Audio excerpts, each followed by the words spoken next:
Hey guys, ఈరోజు నేను మీతో షేర్ చేసుకోబోతున్నాను డ్రై ఫ్రూట్స్ పౌడర్ అనమాట. సో డ్రై ఫ్రూట్స్ పౌడర్ ఇది 6 months ప్లస్ బేబీస్ కోసం అండి. సో ఇక్కడ నేను వచ్చేసి జీడిపప్పు, బాదం, పిస్తా అండ్ వాల్నట్స్ అయితే తీసుకుంటున్నాను. సో నేను నా బేబీకి అయితే నేను 7th month దాటిన తర్వాత నుంచి ఈ డ్రై ఫ్రూట్స్ పౌడర్ అనేది తన ఫుడ్లో పెట్టడం అయితే స్టార్ట్ చేశాను అనమాట.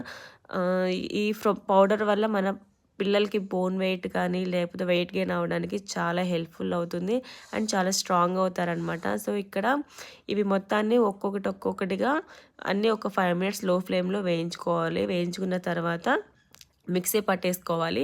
మిక్సీ పట్టేటప్పుడు గుర్తుపెట్టుకోండి, ఓట్స్ ఒక 2 స్పూన్స్ కానీ 3 స్పూన్స్ కానీ ఇంక్లూడ్ చేసి పౌడర్ చేసుకోవడం వల్ల ఏంటంటే పౌడర్ అనేది పొడి పొడిగా వస్తుంది, లేకపోతే ముద్దలు కట్టేస్తుంది అనమాట, ఆయిల్ లీక్ అవుతుంది.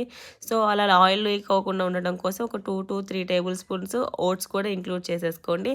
అండ్ ఇది వచ్చేసి మన బేబీస్కి చాలా హెల్దీ.